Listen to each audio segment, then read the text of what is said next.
Member for Saanich North and Islands.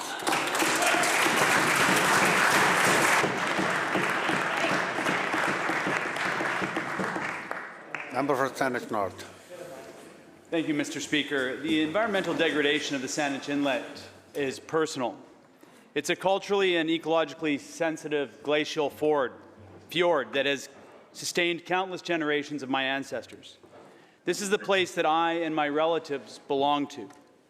As a boy, I worked the deck of my father's fishing boat as visitors from around the world came to experience the once robust salmon fishery there.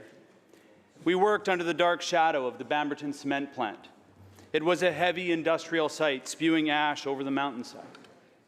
By the 1980s, the inlet had succumbed to the pollution, and the fishers abandoned fishing almost altogether. Our shellfish beaches have been perpetually closed, herring and fowl harvests just a memory. I hung my head in shame. Had I been the last generation of chocolate to fish those waters? What about my children, my nieces and nephews? Quoting a 1996 study undertaken by the Provincial Ministry of the Environment, the level of protection afforded to Saanich Inlet must be based on the most sensitive human or ecological use. The concept of assimilative capacity must not be viewed as an pollute up to level, but rather as a tool to effectively direct protection and remediation efforts, end quote. This summer, my father bought a boat, and we returned to the inlet for the first time in 20 years.